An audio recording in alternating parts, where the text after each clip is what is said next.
Hi ho wee way, everybody. Happy New Year. Thank you, anime. Happy New Year to you as well. Happy New Year to everybody. Happy New Year if you're just tuning in right now. What's up, Seven Sage? What's up, Rustbox? YouTube stream, yes. I've been doing regular Sunday YouTube streams doing AI generated television. So if you've got an idea for TV, let's get our first suggestion going here. Yeah. I could be a mad AI. Who knows? It's anybody's guess. Oh, perfect. AI generated Fraiser. Perfect. Let's see. Thank you, Seven Sage. If you're just tuning in for the first time, what we're doing is we're writing spec scripts for TV shows that don't exist or do exist. And we're creating our own version of them with an AI. This specifically NovelAI. So you are Fraiser. Seattle area. You are Dr. Fraiser Crane. Seattle area radio personality and psychiatrist. And then let's see what happens. Boo, Fraiser sucks. Well, you say that now, sure, why not? But wait till you see our version of Fraiser. You have a successful career as a doctor, but you feel your life is lacking something. One night you receive an invitation to the wedding of two old friends from college. Okay. They have invited you because they know that you were once in love with one another. Okay, all right. This sounds like a plausible. Fraiser Crane, always helping everybody else with their problems, but he had a ton of problems on his own. So I guess that doesn't mean you can't help somebody, but I mean, come on. And man, Fraiser just could not pull it together. He was just. It was to a comical degree of how much things could fuck up. But man, I love that show. It was funny because he's not a likable character, and the show knows that, and it's like a torture. All the episodes are torturing Fraiser and his brother. Oh, the dog, Buddy, I think. Did you spell Fraiser's last name wrong? Did I? Oh, yes, I did. Thank you. Thank you, anime. Dr. Fraiser Crane. His old friend is Lady Gaga. I like that.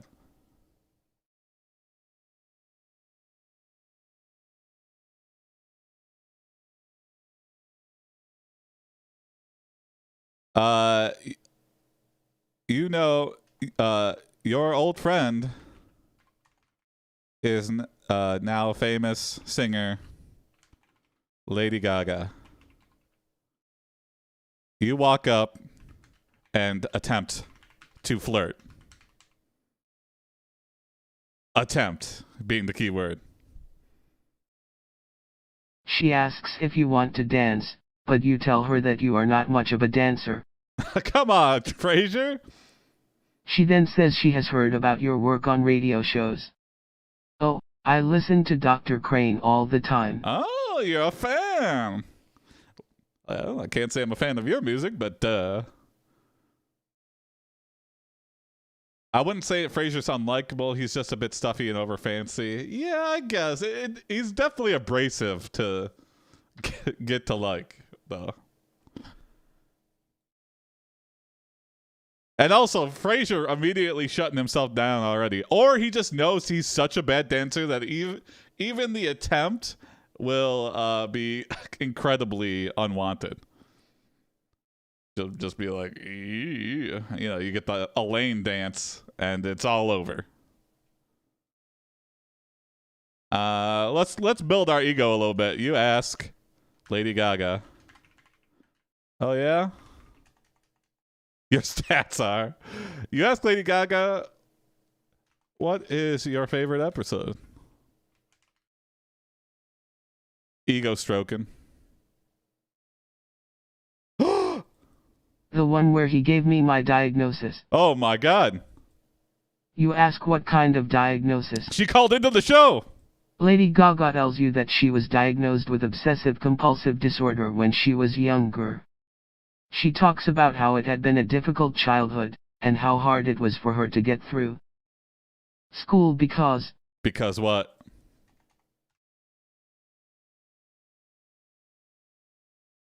Oh God. Oh, because of it. Of it. But now things were different, and she was happy. Oh my God. Here's some breaking news. You ask her why she is marrying Michael Jackson. Lady Gaga, why? He's rich, she replies. And... This must have been 90s Lady Gaga. And here we go. I'm going to be rich too. Only famous people have that much of an ego. They're like, yeah, I know. The meat suit was Fraiser idea. Yeah, maybe.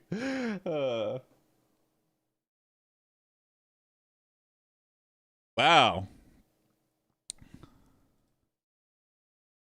You convince Lady Gaga to give you a chance.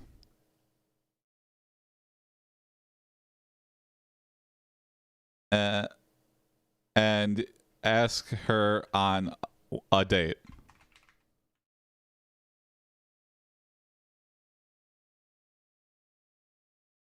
You go out to dinner at a fancy restaurant. The food is delicious, and you enjoy the company of Lady Gaga. Boring, Fraiser, boring. After dinner you take her home. You enter her apartment building and go up to her place. Okay. This is her wedding. Oh no! Oopsie. Well, we're leaving Michael at the stand there. As you approach her door, you notice that there are strange symbols painted on it. Uh-oh. You knock on the door. There is no answer. You knock again. Still no answer. You try the knob and find that it is unlocked.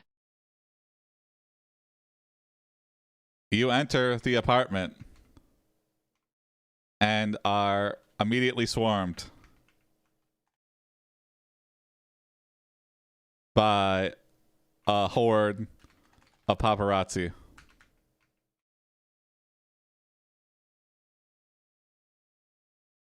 Poker face, paparazzi. They attack you and begin taking photos of you. You fight them off, and they flee into the next room. Wow, we fight the entire horde, and they run away. You move deeper into the apartment and see that it looks like it hasn't been lived in for quite some time. Oh, she's been staying with Michael.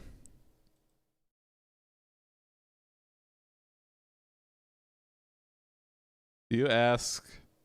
You inquire. Yeah. Fraiser unleashing his demon lord powers. You lock the door. Oh, I don't want to do that. I thought you said you couldn't dance. Oh, yeah. We just like laid down like the freshest moves. That's just our self-defense. You ask Lady Gaga, what is the problem? You ask Lady Gaga what is going on.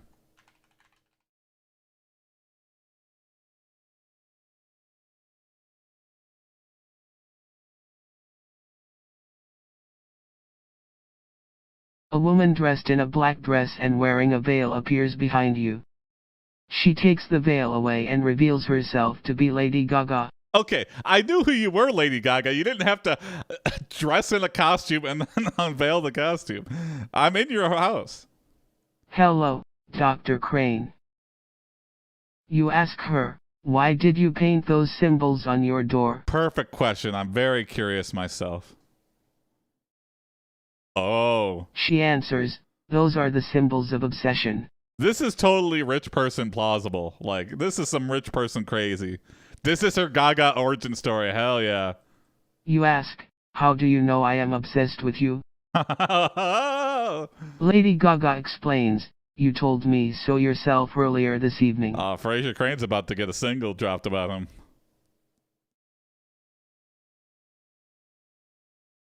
You explain to Lady Gaga that marrying Michael Jackson solely for his money is not worth it.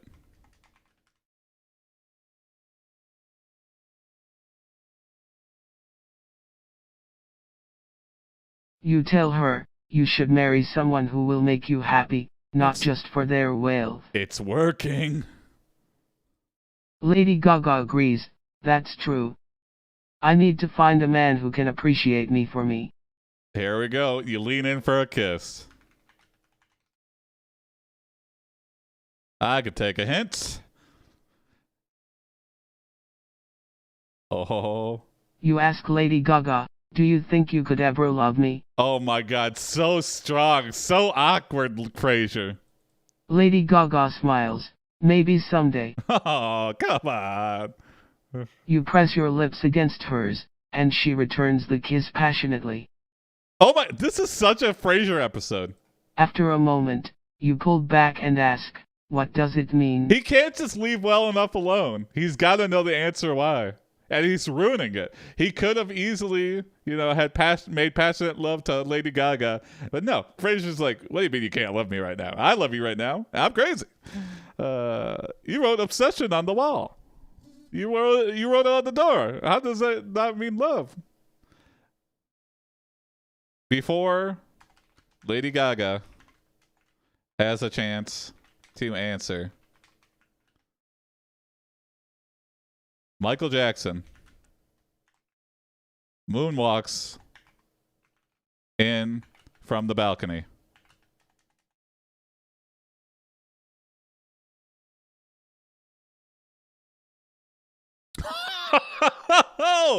He grabs you and kisses you deeply. Ooh! Ooh. Oh. You scream in surprise as you realize that Michael Jackson is actually a vampire. That's used way too often. That's another AI trope. Too many people are vampires. Michael Jackson laughs. "I knew you would fall for me eventually." Oh, Lady Gaga is just Michael Jackson's familiar. Oh my God.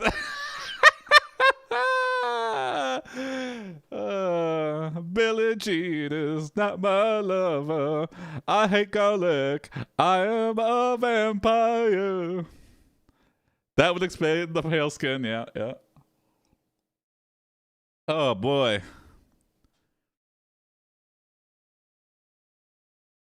There has been a running joke that a certain anime vampire is Michael Jackson. Oh, what anime, Seventh Sage?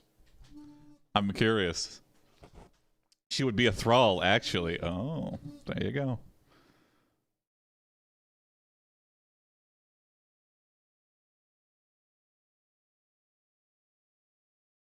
You resist Michael Jackson's gaze. Demon Slayer. Okay. I've heard of it. I've never watched it, though. You resist Michael Jackson's gaze.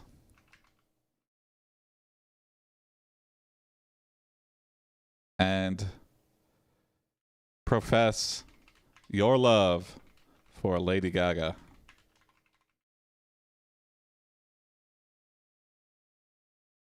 We all knew what Michael's doing on the balcony. Where's Blanket? Oh my God. No, I don't want to be with you. Michael Jackson tries to force himself on you, but you manage to escape. You run outside, and you hear Michael Jackson screaming, "I'll kill you, bitch." But he's singing it like a song. I'll kill you, bitch. I'm gonna find you some way.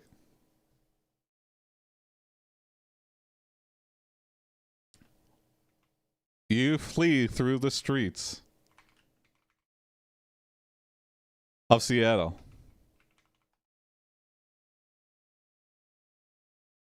But Michael's Inhuman speed.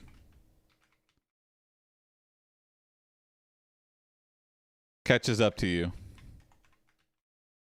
in a dark alleyway.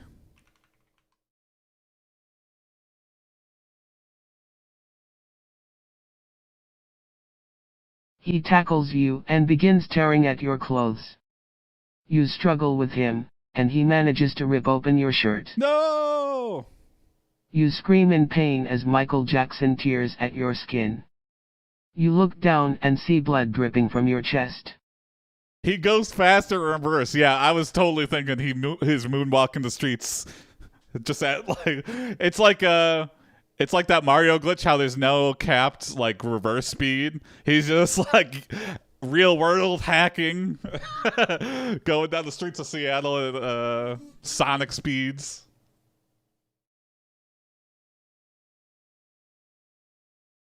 He just going hoo ha hoo ha ooh.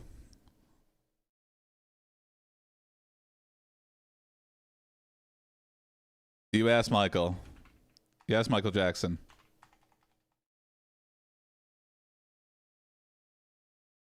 Why me?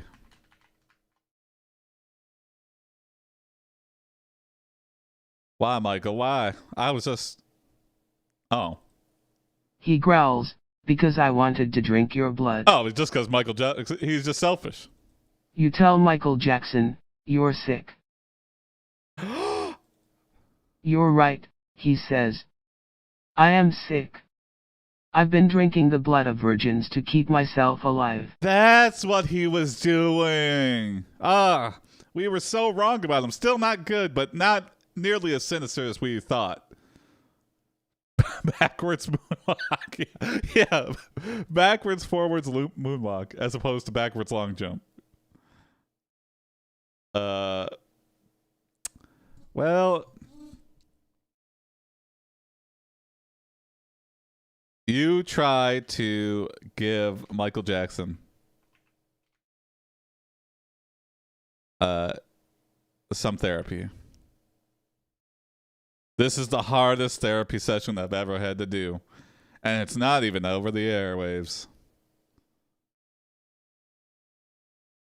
You tell Michael Jackson, you need help. I know, he replies. But I don't trust anyone. Oh, some self-awareness. Not even you. Wow, okay. You ask, who else could I possibly be obsessed with? Oh, I like this, yeah.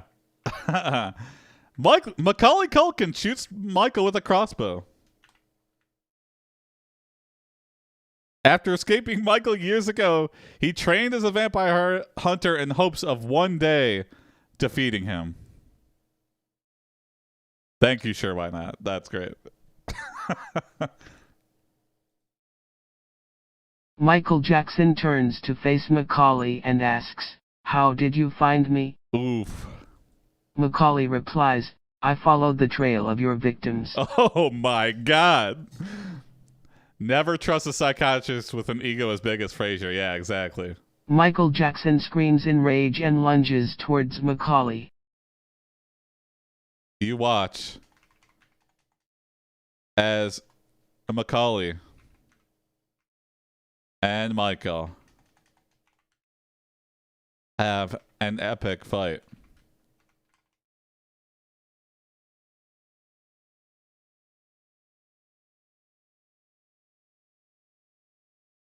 You watch as Macaulay and Michael fight, slashing and stabbing at each other. Cool. Macaulay finally manages to shoot Michael with a silver arrow, which pierces his heart. Michael collapses to the ground, and you rush over to him. You hear Michael's final words.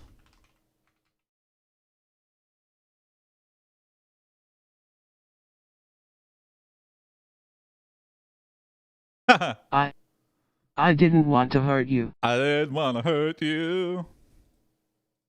You hold Michael's cold body in your arms. That's kind of sad. You cry, it's okay. It's okay. As you cradle Michael in your arms, you feel a warmth spreading through your body. Is it love? I hope it's love. You ask Michael, what was I supposed to do? No, we got his I'm final sorry words. I couldn't save you. No. Hold on. He can't say anything after his final words.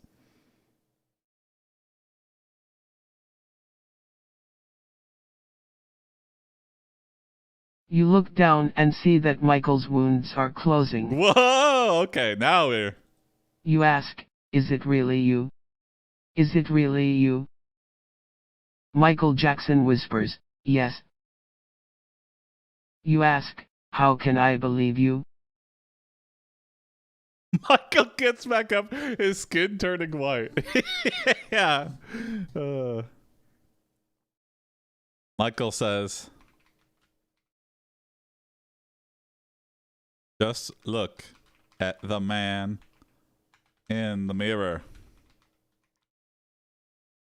You look and notice that Michael Jackson has possessed your body.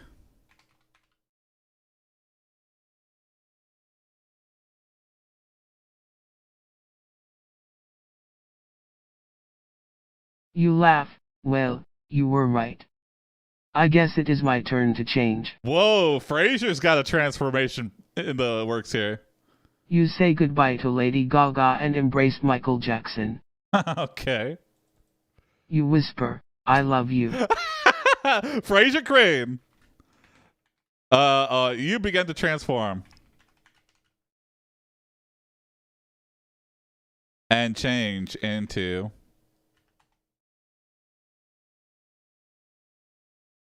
the man in the mirror, but Michael has no reflection. Oh, there we go. Something new. As you do, you feel a deep sense of peace wash over you. Okay. You smile, this feels wonderful. The world around you changes.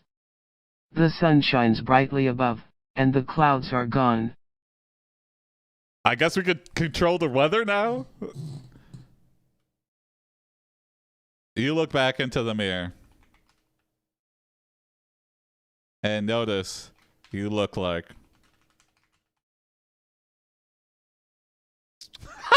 a goddess.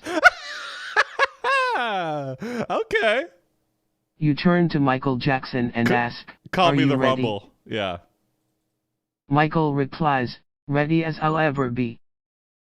You step out onto the balcony, and the crowd goes wild. You shout to the crowd, I have ascended. Please call me by my new name. The Rumble. Now I'm imagining Fraiser in drag. I'm sure... with all the episodes of Fraiser, I'm sure he's done it once. The crowd cheers wildly, and you feel a great power flowing through you. Oh. You turn to Michael Jackson and ask, Not are the you balcony. sure about this? Yeah. Michael replies, I'm ready. But Michael is not thinking the same thing you are, and then jumps and forces you to jump off the balcony and dangle to the fans below.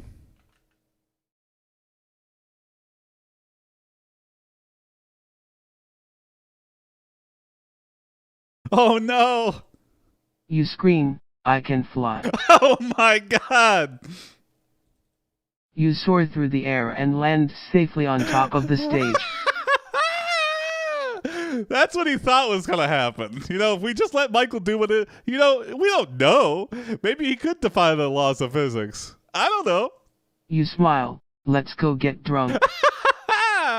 You and Michael walk arm in arm into the night. Yeah, well, because we have the same arm, essentially.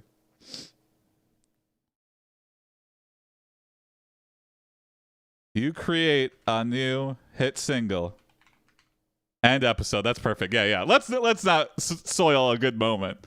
Okay, that's great. Thank you for Fraiser's suggestion. Let's start a new episode. Yeah, let's get into it here. Can I get a suggestion of another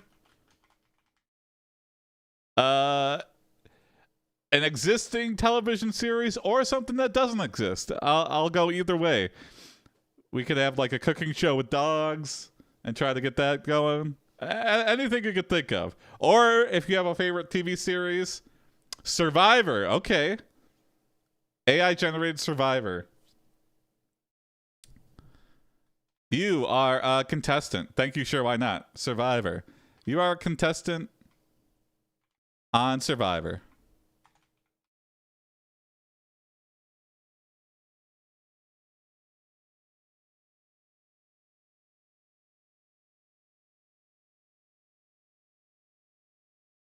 An infomercial where they praise a product but nothing works right. Oh, I'll save that for next Rustbox.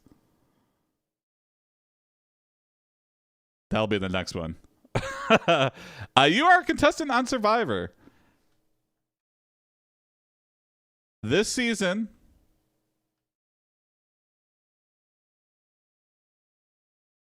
oh, did you drop another one at the beginning of the episode? I must have missed it. Yeah.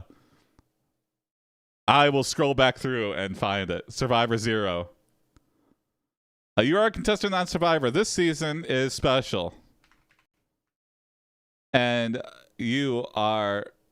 it caters perfectly to your unique skill set.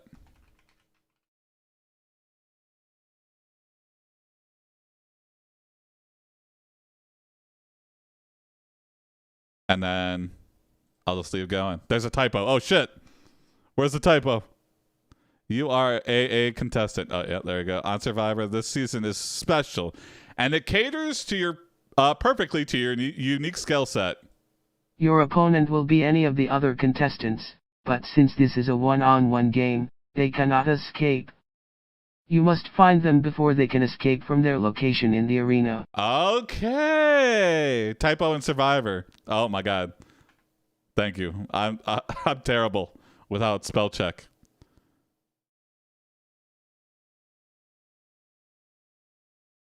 Oh, and you it. Thank you. Man, I am just awful. But we do have a battle royale situation, which I would be very fucking into if Survivor just had a season where it's just like, okay, normally we switch you into teams of two and you learn to cooperate and survive off the land. Fuck it. Let's make it 1 week long and it's a battle royale and you just kill everybody.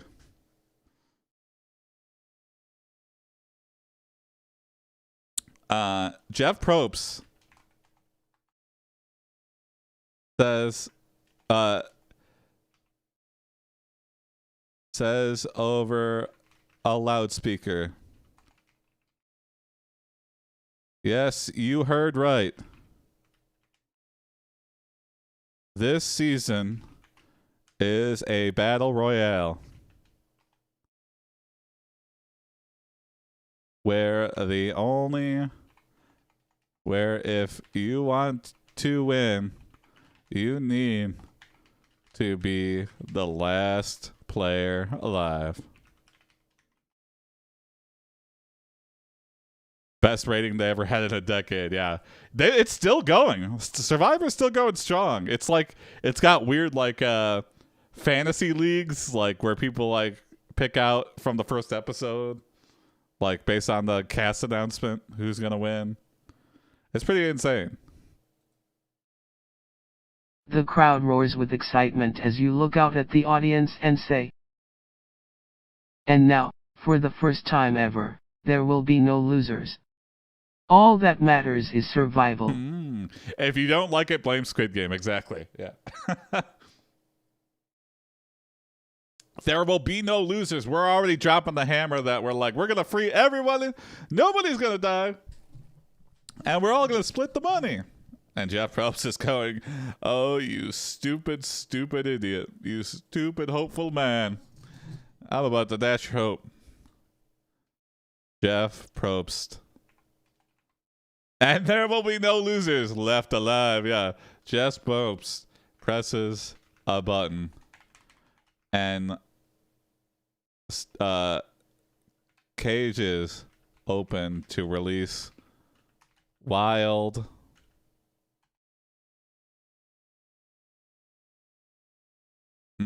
oh, okay.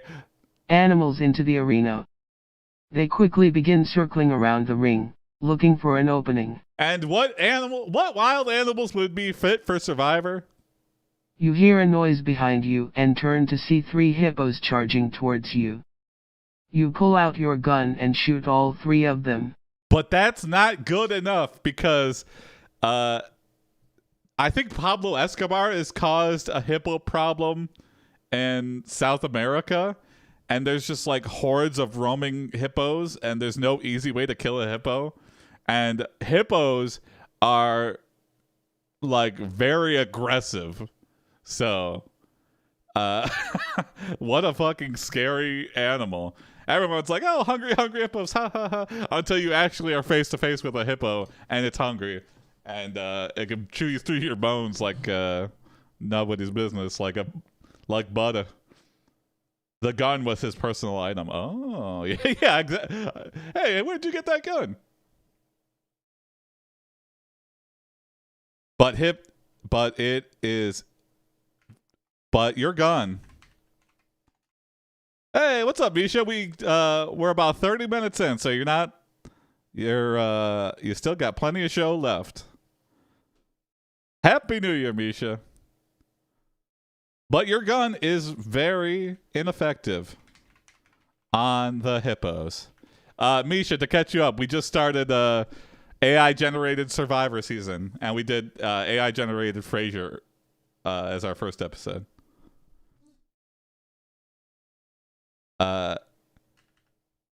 You run for it as the hippos tear through contestants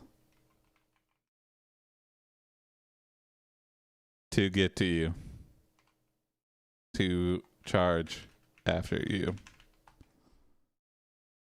So this is the last story. There's one more story, Misha. So there'll be one more show.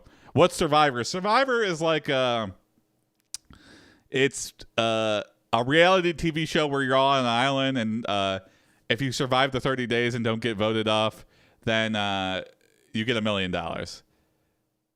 Good tidings I bring for you in your stream. Thank you, 7th Stage.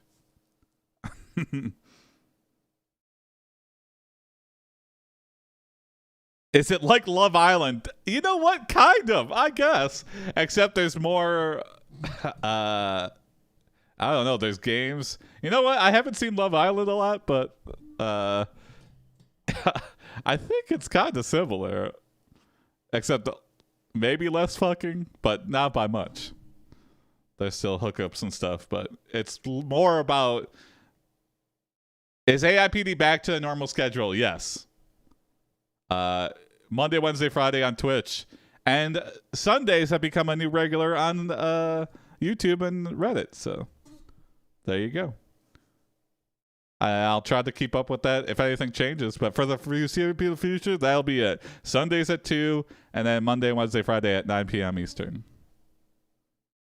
So get ready for plenty of AIPD. You reach the exit door, but it won't budge. You try pushing against it, but it's too strong. Okay, hold on. We gotta let's get Vampire Frasier Crane over here for a second. Yeah.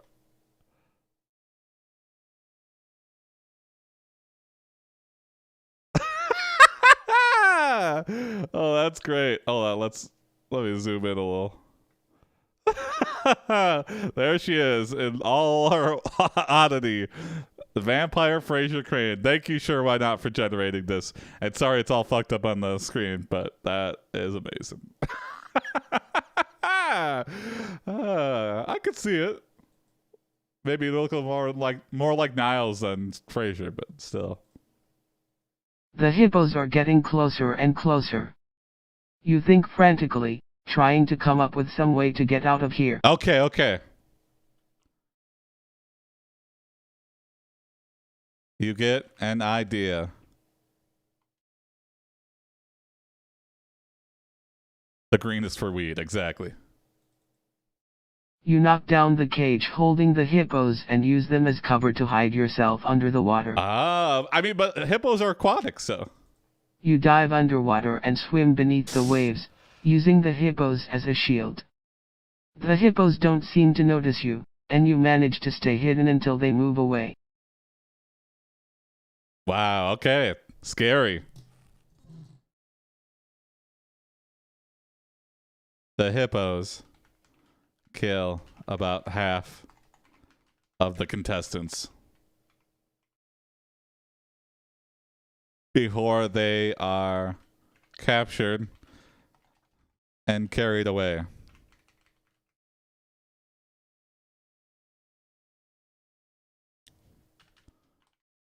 Jeff Probst says, "Good job. Good job to all the survivors. You've earned 1 bag of rice for survive. You've earned 1 bag of rice." Yeah, there we go. I can't believe there's only 4 months and 29 days until 420. They are hungry hippos, exactly, yeah. You surface and see a large pile of bags of rice next to the exit door. You grab the nearest one and take off running. As you leave the arena, you see another contestant standing by the entrance. 2021 went by really fast for me. I guess I've been working most of the time. Same here, Misha. It's like so surreal that this whole year has passed by. I mean, just the pandemic in general is really thrown off my gauging of time. Still, I know I've said that before, but it's really still happening, and it's really very still weird.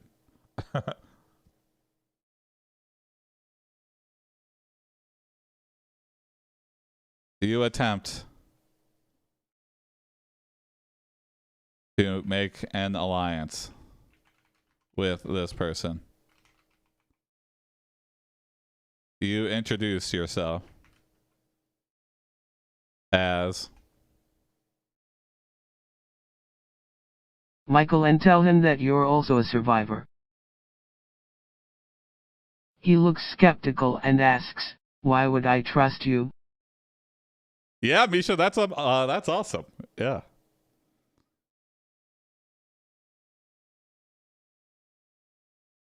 Are you still, what are you editing right now? If you could say, I don't know if that'll get you in trouble or nothing. Because, you say, if we work together, we might stand a chance of winning.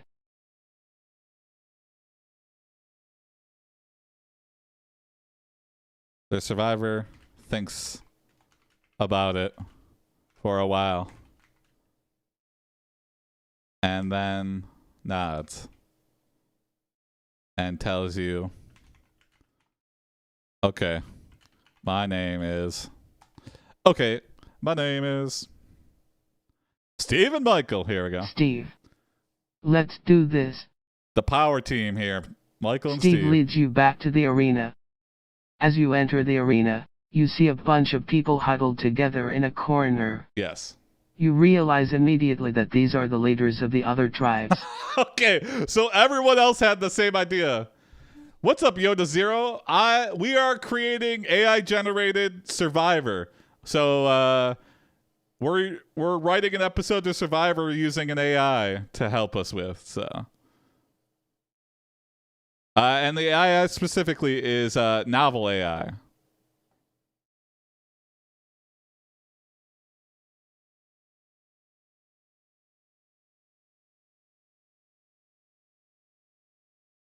Oh, that's awesome, Misha. Some dramas. Okay. Better than being a runner. Yeah, I imagine a runner is just like an assistant that runs everywhere. I hate traveling, and I especially hate doing it with a time limit. So, if you want me to go get something for you, I get it in my time.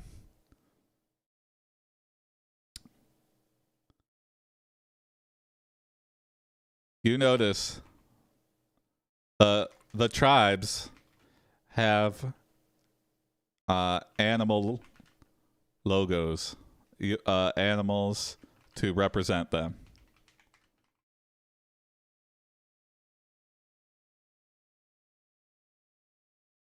Oh, this is completely believable for Survivor. The blue tribe has a shark. Okay, shark. The red tribe has a lion. The green tribe has a snake. Shark, lion, snake. The yellow tribe has a bird. Okay. The purple tribe has a monkey. I'm all for this. This is amazing. And your tribe has... And your tribe...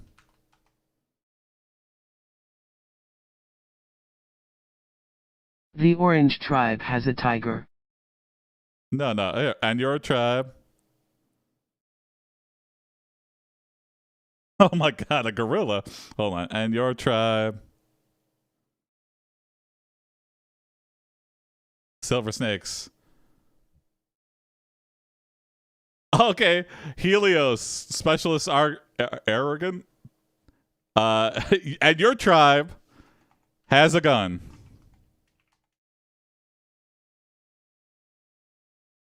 Because we brought a gun, we have a gun. Thank you, Helios, for that. I already have snakes, yeah. Jeff Probst says, "Okay everyone, let's start this game off with a little bit of friendly fire." What the fuck, Jeff Probst? Why would I do that? A few minutes pass as you watch the game unfold. The leaders of each tribe are making alliances and trading weapons. Okay. All right.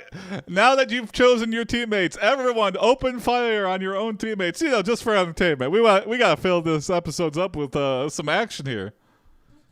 Which programming language did you use? Oh, I didn't make this, Yoda. This is you could go to it actually. There's a free trial if you want to play. I am just a fan of the game.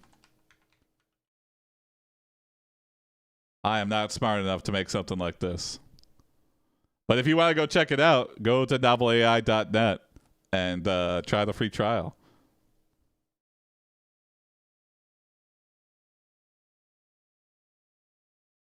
Jeff fishing for ratings, yeah.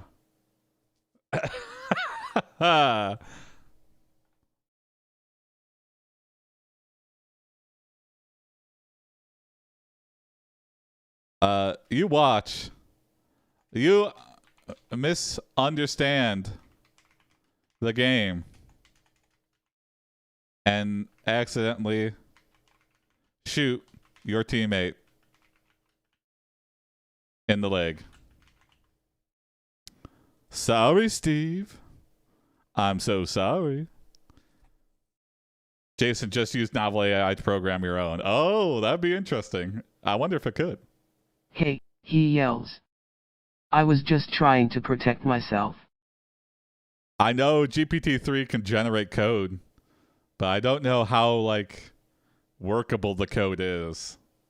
That would be an interesting experiment to try out. You apologize profusely and explain what happened. He seems relieved that you didn't mean to hurt him. Free trial, unlimited free trial is what I need. Well, if you could reset your cookies or, you know, come up with a bunch of emails, there you go. Number one, important. Not saying you should do that, but also AI Dungeon has an unlimited free trial, I think. But it's even that is sort of limited, but You try to make an alliance with the leader of the yellow tribe, but he refuses to join you. oh, well. Jason, aren't you a professional programmer? I am. But I did not make this particular thing. That is the wonderful team of NovelAI.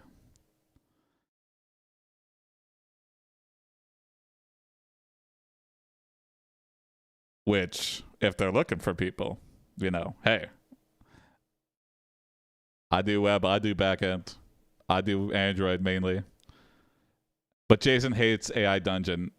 I still have a grudge against AI or AI Dungeon. Yeah. Do you do machine learning? No, unfortunately, I've played around with it, but it's like it's hard to like hack on something with no end goal. Like if there was a project that worked on it, I would love to do that, but it's hard to learn when someone's not bankrolling it. You know.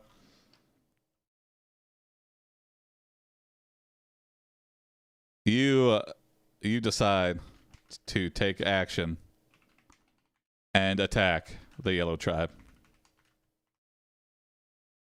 Oh yeah, Yellow Tribe, meet Gun Tribe. You approach the Yellow Tribe members and shoot one of them in the arm. That's what you get. The Yellow Tribe leader screams, "You shot me."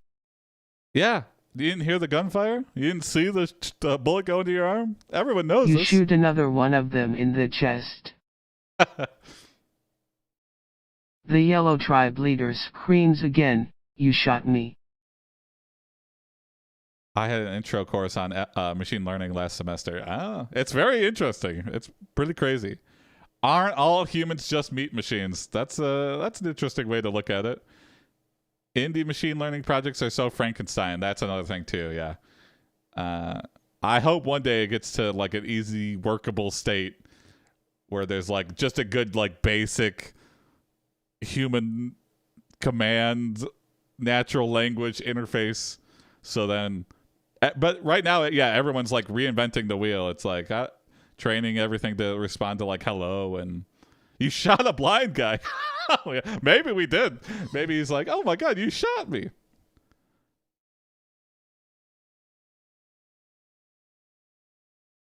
You laugh and chant. Gun Tribe.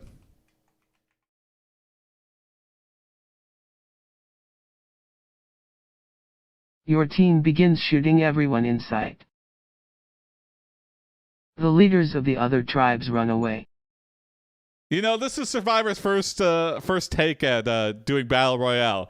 Next time they'll learn that Gun Tribe is too strong of a tribe. The Yellow Tribe leader is the only one left. Yeah, we got Shark Tribe, and we just got a shark fin axe. That does nothing against a gun. He turns to face you and says, "Well, it looks like I'm the last one standing." You throw your gun to the ground and face the Yellow Tribe leader in hand-to-hand combat.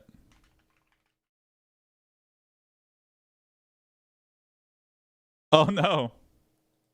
You know you're going to lose, but you still fight. Hey, that's a man's man there. You both struggle for a long time, neither of you able to gain the upper hand. Guns are the best animal. Import Skynet. Oh shit. Yeah, baby. You feel a sharp pain in your side and look down to see blood dripping from your wound.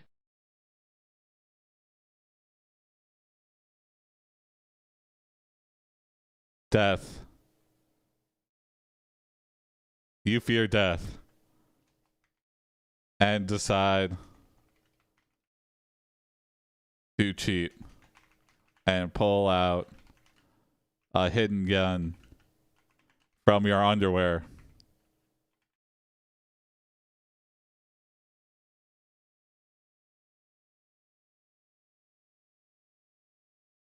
You point it at the Yellow Tribe leader and fire.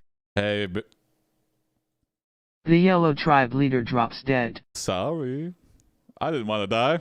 You fall to the floor and realize that you're not breathing. Oh no, no one's gonna win. You gasp for air and look around to see the others staring at you. The only person standing is Michael.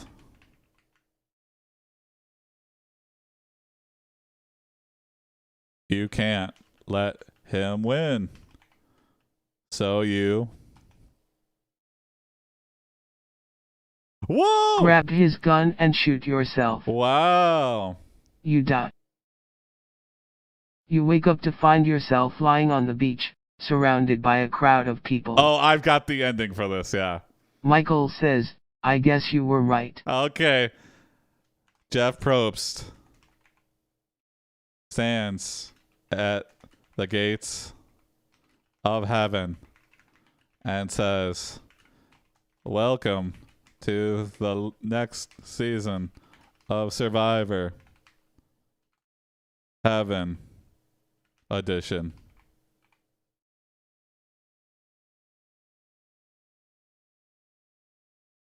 You walk up to the gate and see that it opens to reveal the inside of a huge mansion. You see a staircase leading down into the ground. You go down the stairs and find yourself in a beautiful garden, filled with fruit trees and flowers. All right, it's like Survivor mixed with The Good Place now. Okay, I think that's a good place to end it. We failed at suicide. I think we 100% suicided, but that was just Jeff Probst's plan, so he could do Survivor Heaven. Where we have to survive heaven, which seems like it'd be pretty easy to do. Except there's still guns. Now everyone has bazookas. All right. One more AI-generated TV, and we're going to use Rustbox's suggestion. Thank you, Rustbox. We're going to do an AI-generated infomercial. You all know them. You all love them. AI-generated infomercials are the future. You are the salesman and host of an infomercial where they praise a product but nothing works right.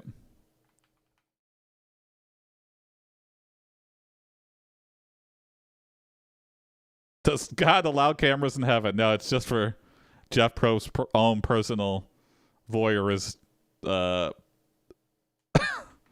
kicks. You are the salesman and host of an infomercial.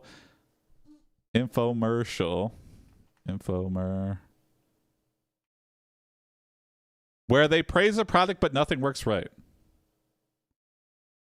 The product you are selling is a... Yeah, I'll read it like where Billy May is.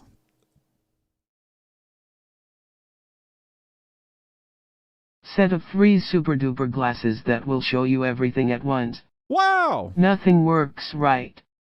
You must find out what went wrong so that you can sell more products to happy customers like yourself. These super duper glasses will show you everything at once. Your entire life, the whole world, everything. The mysteries of the universe. But wait, there's more!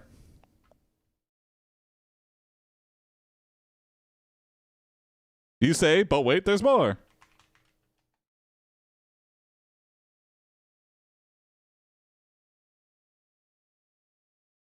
You shout, but wait, there's more. Oh, here we go, though. The man in the blue suit says, no, not really. Oh, mysterious man in a blue suit. You say, yes, really. Steve Harvey? The man in the blue suit says, well, I'm glad we cleared that up. You welcome celebrity guest. Steve Harvey. To the program. You're stuck in an MLM scam. Yeah, maybe. I want Coke nose like Billy Mays. You'd be surprised, number one. You welcome celebrity guest Steve Harvey to the program. And notice that Steve has Coke all over his face. Just for you, number one important. Steve Harvey says, I've got some great news for everyone here today. I have just been given the keys to my very own mansion on the island of Bali, Indonesia. Okay. And this means... Steve begins shouting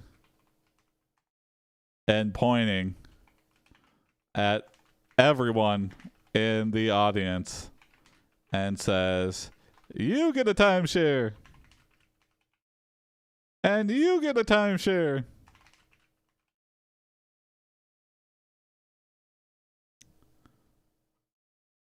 Steve Harvey's timeshare scam. Oh. You say, this sounds like good news indeed. Yeah, but, you know, how can you really enjoy your time at a timeshare when you can't see everything? Well, sounds like you need some super duper glasses to go with that timeshare. You ask, what does it mean? Steve Harvey says, it means that you guys can buy one of these shares and get a slice of paradise for yourselves too. Okay, here we go. You say, but Steve, how can I enjoy paradise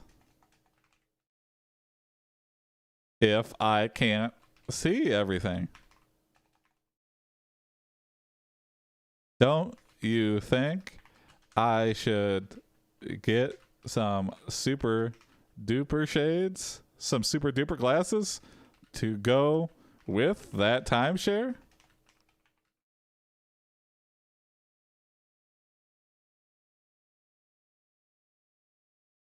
Oh no! Steve Harvey says, nope, nope, nope. No way am I going to let you ruin paradise for me by giving you something even better than what I already have. You ask, why not? Yeah, why not, Steve? Steve's trying to one-up us here. For the low price of $999.99, you can spy on Steve Harvey in his house in Indonesia. Yeah, we give you the private link. What's up, generic name? Steve Harvey and Shamal guy on some pyramid schemes. Yeah, exactly. That Shamal guy has a crazy story too. I guess when you're just that good of a salesman, you're just on drugs and living the most elevated form of life you can imagine. Let's see if Harvey's saved. Uh-oh. Steve Harvey says, because then people would start buying shares in everything and no one would be able to afford anything anymore. That wouldn't be fair. Okay, Steve Harvey, anti-capitalist. You say, fairness isn't about what's fair. Steve Harvey was not even invited onto the show. He just walked on set after, Family Feud, yeah. My brother was telling me that there's a Steve Harvey family court show. I don't know how that works. Like, I think they're trying to capitalize off of the Gary Busey pet show that Amazon has. But it's like, that's clearly its own thing, and I don't think anything's legally binding. And I'm pretty sure they're all plants. Like, they're all just other comedians. There's not, like, any real cases. So, I was very confused. I was like, one, Steve Harvey's not a judge. And family court is usually very serious. Steve Harvey doing the Judge Judy. But Judge Judy was a judge. Like, a good judge that worked in family court. Like, Steve Harvey is not a judge. He's a poor judge because every time he's been a judge on those Miss America pageants or whatever, he always says the wrong one. So he's a really terrible judge in his short TV career as judges.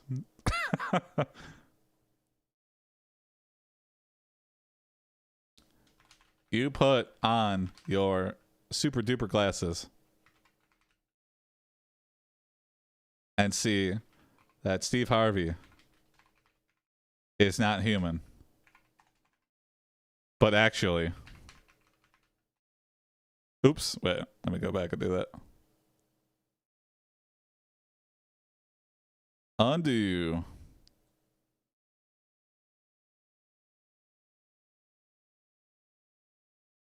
Undo.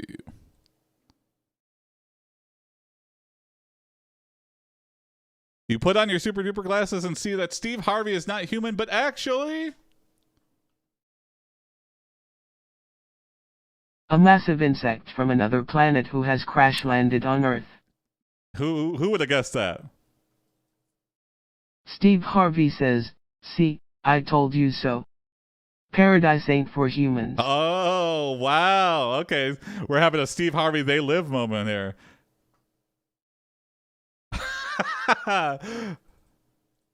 You say, "How can I sell him a timeshare when he doesn't want to buy one?" Oh, and then Steve Harvey says, things that will make your marriage end in divorce. Thank you, Misha, for that. The glasses are from They Live. Exactly, yeah. That's just all the super glasses are. They make you see everything. You say, "Like what?" Oh, come on. I want a list.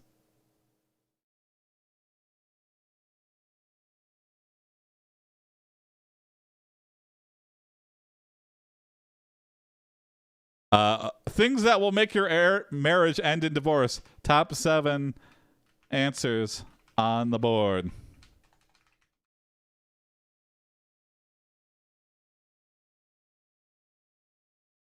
Oh, here we go. A. I don't love her anymore. Okay. B. She doesn't love me anymore. Great. C. We're both tired of each other. Okay. D. I cheated on her. Ah. E. She cheated on me. F. Our sex life is boring. Okay. G. We never. Oh, we never what?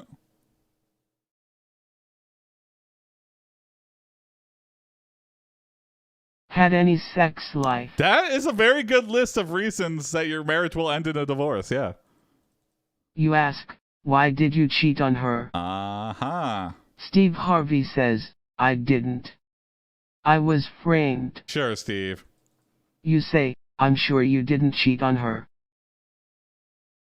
You put on your super duper specs, your super duper glasses, and see if Steve Harvey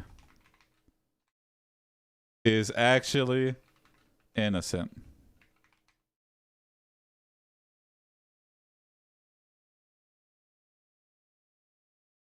Okay.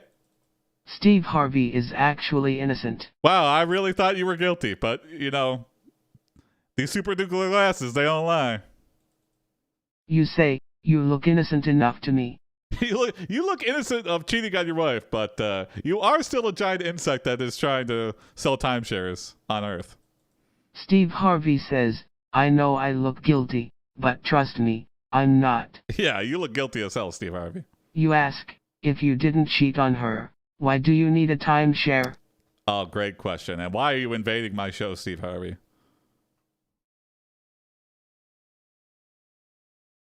Steve Harvey says, "Because I want to live somewhere else. If I can't afford to move, I'll just stay here forever." You say, "So what you're saying is that you don't want to move?" Steve nods. And you bring up the number on the screen for people to buy timeshares now.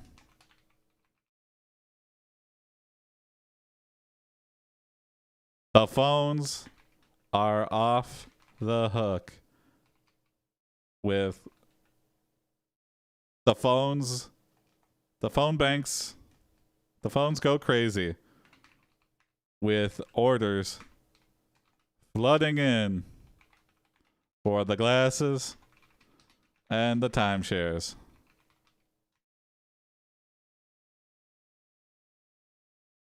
Simon Cowell needs to be a family court judge. It would be very interesting. I don't know how well his judgments would actually go.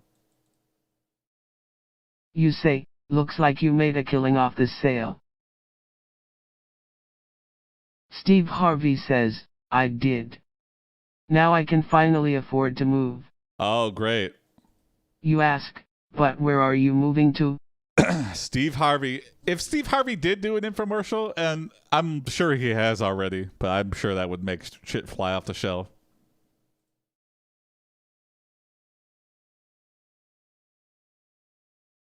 Oh. Steve Harvey says, I'm moving to the island of Bali, Indonesia. Steve, you're moving to the place where you just sold like a bunch of timeshares? Did you not see the... You don't shit where you sleep, Steve. Do you not get that? You say, that sounds nice. I'm sure it's very beautiful there. Yeah, and I'm sure there will be no angry timeshare people that are trying to get out of their contract. Steve Harvey says, it's perfect. Most celebrities have done at least one infomercial, yeah. It's slimy, it's skeezy. You're using your influence for not good because you're greedy. And I just don't like it. He's living his time. He's living in his timeshares. Oh yeah, that sounds nice. Tell me more. Yeah. They have great weather and no one wants to leave. Oh. You say, sounds like a dream come true. Steve Harvey says, I know, right? And I'm gonna build myself a mansion on the beach. Okay. You asked Steve. But how do I build a mansion?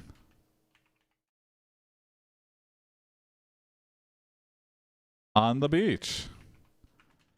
I don't know how to build one.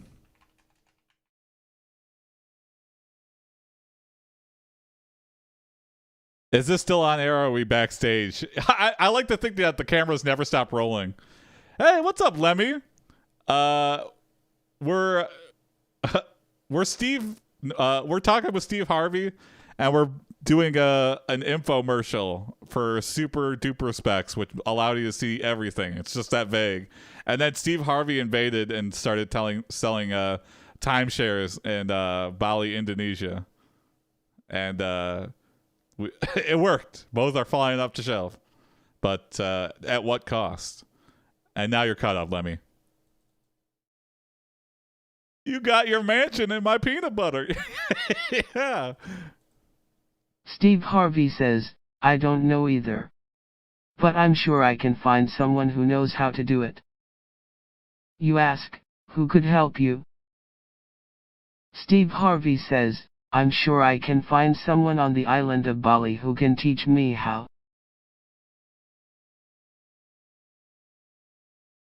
You plug the website. Bali Beach Mansions. Wait, you plug the website buildbalibeachmansions.org and say that your team of beach mansion builders is ready to build your Bali dream home.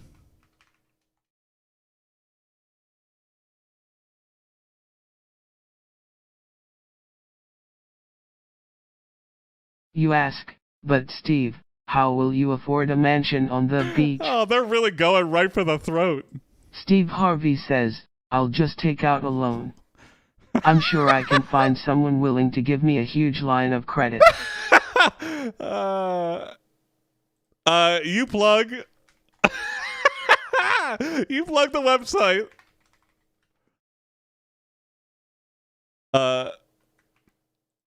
Loans for building BaliBeachMansions.biz. We got websites for everything. And say that your team on Beach Mansion Lenders is ready to lend you money for your Bali dream home. So sketchy. You ask, but Steve, how will you pay back the loans? Oh. Steve Harvey says, I won't have to. Oh, okay. They will afford it with today's sponsor, NordVPN. Yeah. Because I'll be rich from selling my timeshare. Oh my God! It all comes back. It all comes back around. You know, you enjoy the timeshare for a year, and then the timeshare, of course, it's real estate. It's gonna go up, and then you just flip it in a year, and boom, everything's paid off, and you have your mansion, your own mansion in Bali. You say, but Steve, how can you possibly afford a mansion on the beach when you're still making $50,000 a year? Perfect everyman's salary, $50,000 a year. But yes, Steve, how do you do that? Tell me, Steve. Tell me now. Steve Harvey says, I'm sure I can sell my timeshare and still have enough left over to pay for the mansion on the beach. Why go into details when the math will never work? Let's just forget about math. You know, have a dream. You know, maybe you'll win the lottery. You say, well, I guess that makes sense.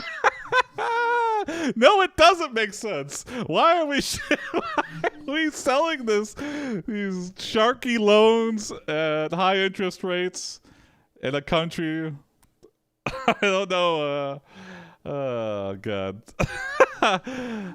I just don't think Indonesia's government is going to give two shits about people building mansions on their beaches, especially when they're in head over heels in debt. This is the perfect business plan. Yeah. I just feel like there's no consumer protections because you're not in America. It's foolproof. Yeah, exactly. And then we just disappear to another country.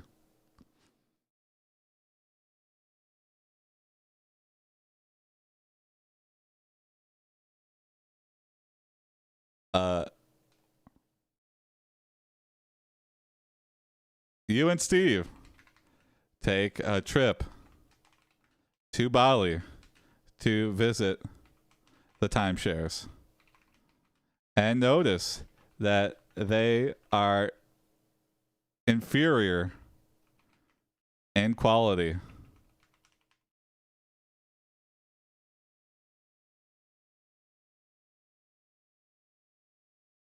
than what you promised. Actually, they are just metal shacks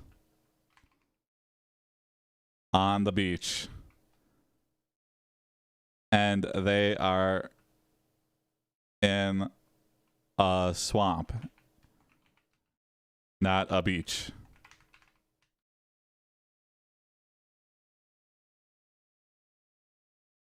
You say, this is disappointing. You go into the swamp and try to fix them, but nothing happens. Understatement of the century. Just buy $2 scratch-off tickets. Those always work. Yeah, those you always make your money back off on scratch-off tickets. I will never play the lottery because, you know, my grandpa for years and years, he like played every week just assuming it was going to hit. And he had like big pools going, like so everyone would buy into the pool, and you get like 100 tickets a week or something, and it just never worked. He did that his whole life, and he never won. So, like, it's a stupid people tax, I think, or people who are bad at math tax. Shill your swamp converter spray. Yeah, let's turn this horrible tragedy into another money-making opportunity. Metal shacks aren't the same as a beach mansion. Yeah, you know what? Yeah, you're right. That's 100% right. You say, maybe we should just burn down these crappy timeshares. Yeah, hold on. Steve interjects and says, actually, shill your swamp converter spray. Just shill your swamp converter spray.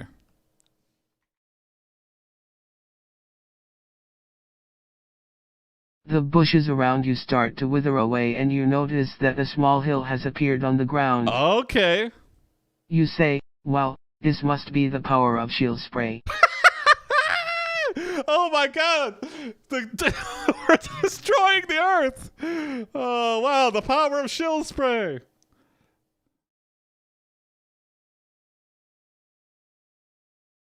The shill spray is working all right.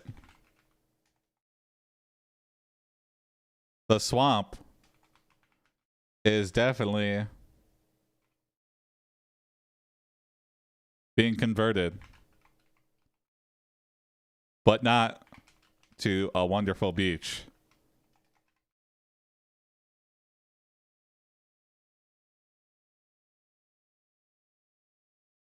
But instead, oh my God. Terrible jungle. Oh my God. Metal shacks are great, but wooden shacks are where it's at. Yeah, yeah. You need that. The metal will just transfer all the heat indoor. It'll cook you alive. You say, but it looks like we've ruined the environment. Oh no. You plug the website saveenvironment.org and say, your team on saving the environment is ready to save the world from our mistakes. Oh, that is a chef's kiss. That is so perfect. We just have an answer for everything, don't we?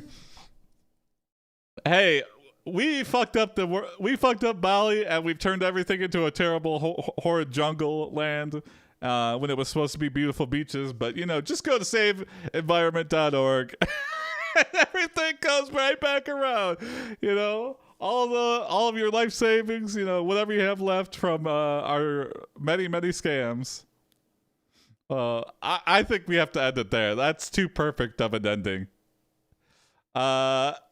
Let's do one more. That's a great AI generated infomercial. One more AI generated television. So if you're just watching us, I'm doing AI generated TV. So me and an AI and you are writing episodes of AI generated TV show. It could be something that doesn't exist, or it could be an episode of something that does exist. We've done like AI generated family matters. Can you do a Friends episode, Misha? I'm glad you asked. I can. Let's do AI generated Friends. Here we go. AI generated Friends.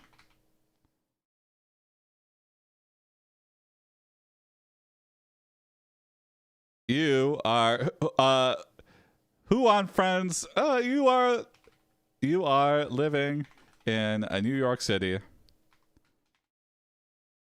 with your friends.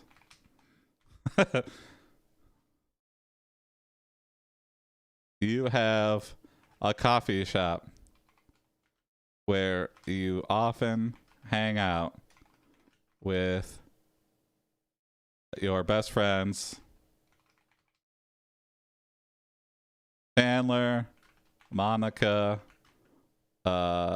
Phoebe.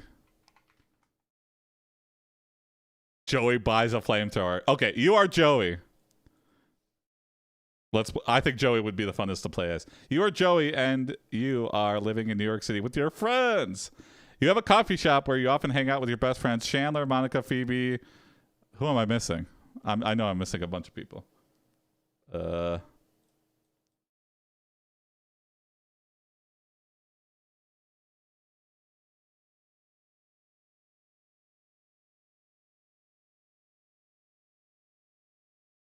Rachel. There we go.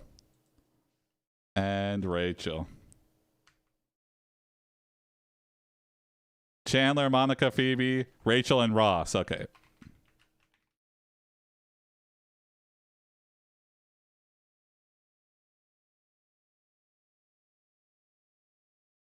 Let's see what happens. Yeah. The place is always packed with people from all over the world. We've got to say how you doing, exactly. One day you notice that your coffee cup has been moved. It had been sitting on top of the newspaper section of the daily paper in front of you.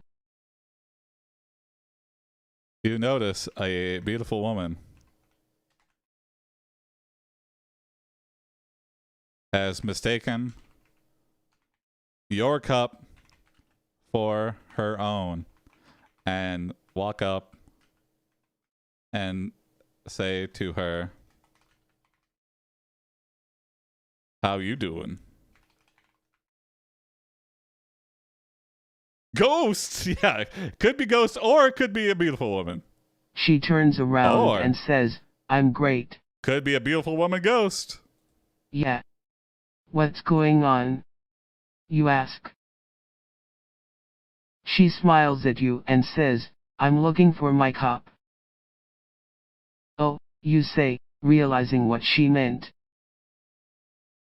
You realize this beautiful woman is actually a ghost. What season is this episode from? Maybe it's just a continuation, yeah.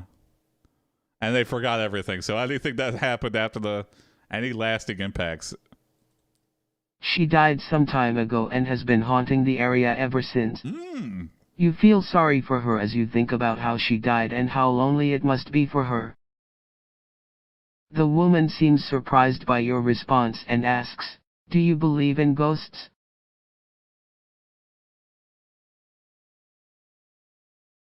You lie and say, "Yeah, of course."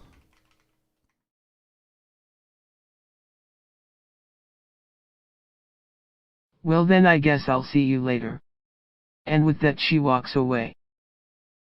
You go back to reading the paper when suddenly you hear screaming coming from the street outside. Uh-oh. You look out the window and see a crowd running towards the building. Okay. Is this AI? Oh my god. Oh my god. Is this AI doing what I think it's doing? A moment later there is an explosion and smoke starts pouring into the hallway. You run down the stairs and head for the door when you spot something strange on the ground. There is a note attached to the door handle. Is this because I said New York City? Is the AI literally trying to recreate 9/11 for this story? Am I crazy? Dear Joey Tribbiani. Is that his name? If you're reading this, you've probably just seen me die again. It's funny because I was just thinking about you earlier today. Okay, I guess she just died in a alley bombing. That flamethrower would be useful right now, yeah.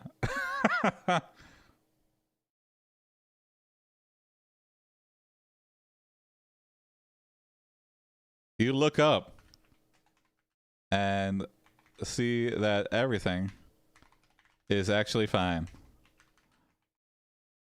And you were just having a vision of the past.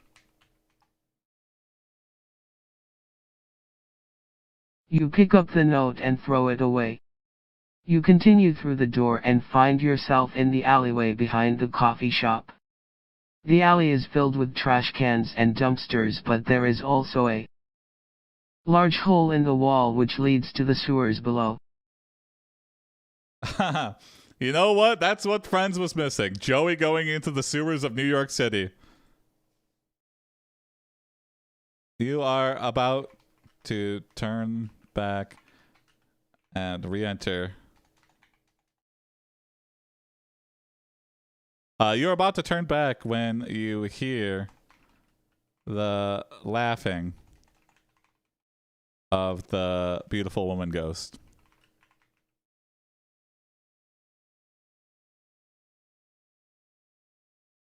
Coming from the sewers.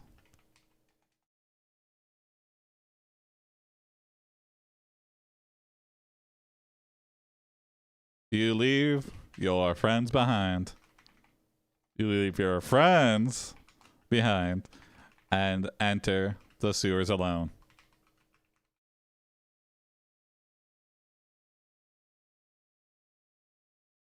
You walk down the dark tunnel until you reach the end where you can see a small light shining through the darkness ahead. As you approach the light, you start hearing laughter echoing off the walls. You step through the opening and you come face to face with a beautiful young girl who is dressed in a around our age Sexy outfit made entirely of flowers. Oh, this is some midsummer She shit. is holding a candle and standing in the middle of a large room lit only by the flickering flame. You say, hello. She looks at you and says, hi.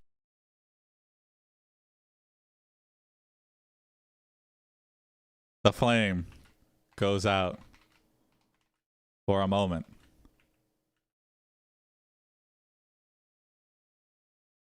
But then hundreds. But then a bright light appears and illuminates the sewers. This is all on the set of Joey's new movie. I'd like to think so.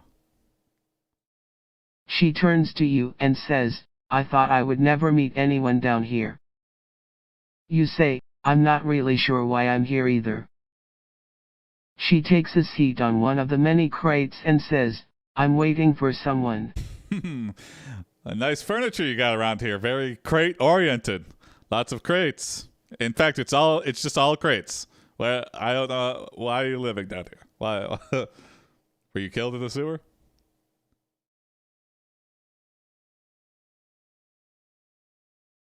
You stare for a moment and realize this woman looks a lot like Phoebe. You know, did Phoebe ever? She was like the one person that didn't enter the sex orgy of Friends, right? She was like the one, like, you know, no, I like cats. I'm too weird to be in a relationship. But not now. Oh, here we go. Are you related to Phoebe? You ask. She smiles and says, yes, we're sisters. Okay. Our parents got married right after high school. Yeah, I don't know too much about Phoebe. You say, oh, I didn't know she had any family. And neither does Joey. Doesn't matter to Joey. He's still going to smash this ghost of his best friend's sister. It's Ursula. The woman tells you her name is Ursula.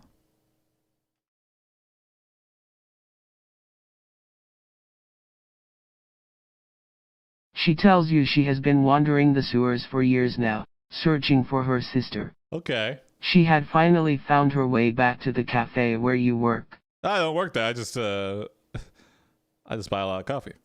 Ursula tells you she had been trying to make her way back home for years. Oh. You ask. Joey buys a flamethrower. You buy a flamethrower.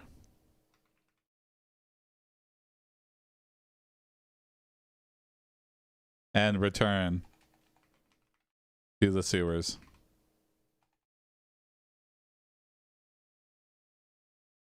Let's just action it up. You climb back up the ladder and go through the opening. You stand in the sewer tunnel for a moment before turning back to the woman. What do you want me to do? Oh, maybe you ask. She told him she like incepted the idea of buying a flamethrower. What do you want me to do? Joey's still under control. Ursula stands up and smiles at you. She says, I don't know.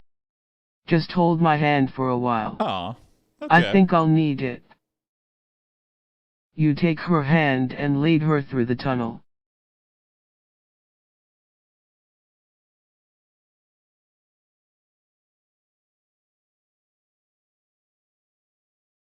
Oh? You hear the giggling and laughing echo throughout the sewers. You walk for a few minutes until you reach a fork in the road. The left path leads deeper into the sewers and the right branch goes north. What is the penis, my dear, for 1400? The penis, my dear. What's up, sofa? This Friends episode took a weird turn. Yeah, why did we go to the sewers? I think my links are getting blocked. Check Discord. Oh, yeah, I think they might be as well, Misha. But yes.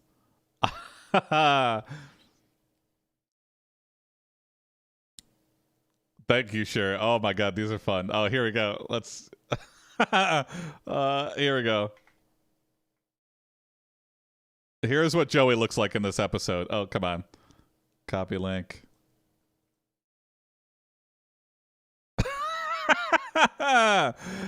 There, Joey Friends burnt. Thank you, Sherrit.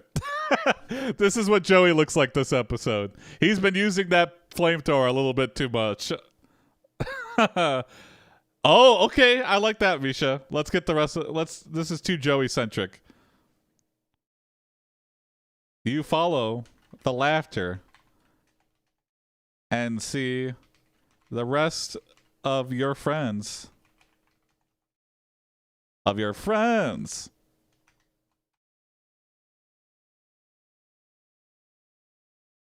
They are all still wearing their costumes from the party. Oh, I guess it's Halloween time. They have all been playing games in the sewers. Oh my god.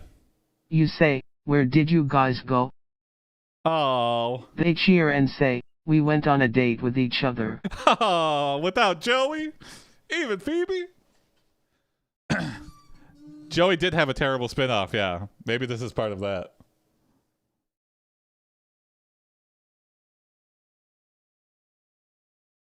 You introduce your friends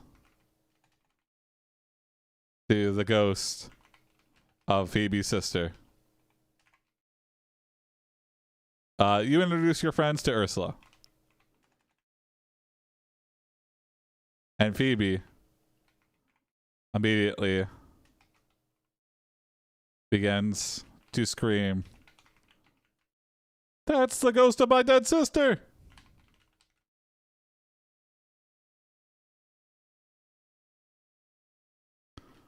Joey, have you no shame?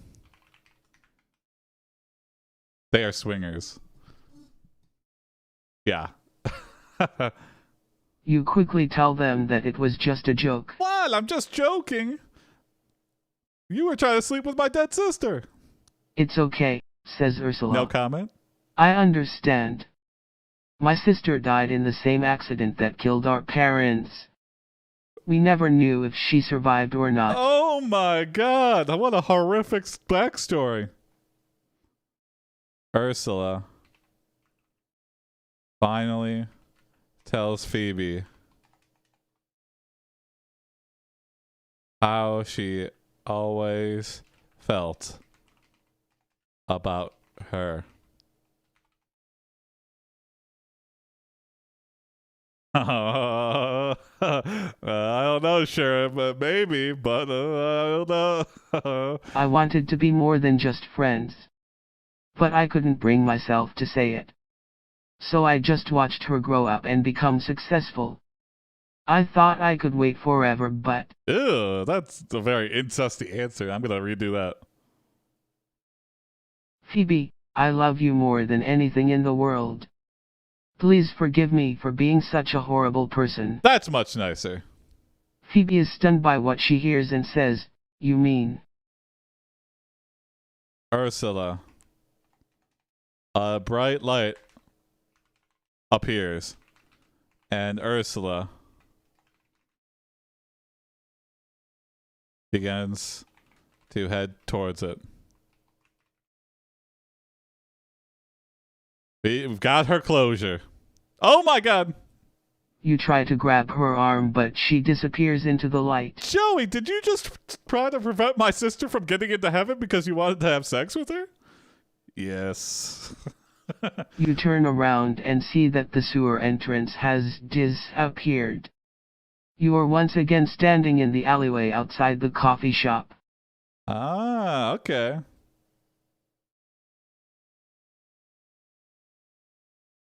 Phoebe cries tears of happiness. And you say, "So, Phoebe, How you doing?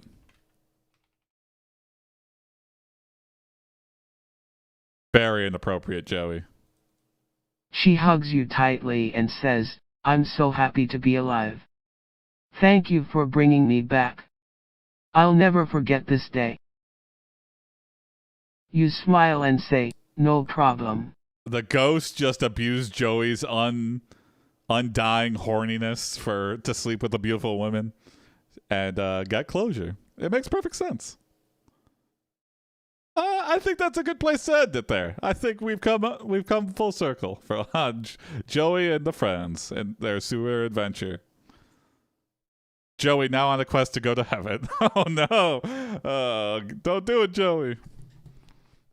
Well, thanks for watching, everyone. This has been another edition of AI Generated TV. If you're watching a little bit late, we did AI Generated Fraiser, AI Generated Survivor, AI Generated Infomercial with special guest Steve Harvey, and AI Generated Friends is what we just watched here. So tune in to our regular scheduled programming on Shrimp Fully Back. What channel is that? It's the AIPD channel. Ooh, yeah. You can check out our channel at youtube.com/AIPD69, or you could go to aipd.glitch.me, and that is like our link tree for all things. So follow us on Twitch, subscribe on YouTube, follow on Reddit. And tomorrow, we'll be doing a regularly scheduled AIPD on Twitch at 9 p.m. Eastern. So we're going to have the worst in the industry podcast guys on. So I'll be having 3 guests on. Are you doing a stream tomorrow? Yep, Misha, that's what I'm plugging right now. So tomorrow, a special guest. And Friday, we're going to have another special guest, Patty Rooney. She's a Detroit area filmmaker, so get ready for that as well. Wednesday, no guests, but there'll still be an episode. So, and we're back to our regularly scheduled programming. So Monday, Wednesday, Friday, 9 p.m. Eastern on twitch.tv/AIPD. And then Sundays, I'll be doing YouTube and Reddit 2 p.m. Eastern. So, yeah. See you tomorrow. And bye ho wee way. Join the Discord. You could submit prompts. You could submit your own stories and have a lot of fun with it. So, yeah, let me just bring it up. AIPD.glitch.me. Here's the links to everything. Let me post it in Reddit. Let me post it in YouTube. I can't post it in YouTube. Well, YouTube's been spitting it out, so. Yeah, check that out and see you tomorrow. Bye ho wee way. I gotta get going now. Bye. Thank you for watching. If you like us, tell your friends and subscribe and follow us, and we do a lot of stories all the time. Bye ho wee way.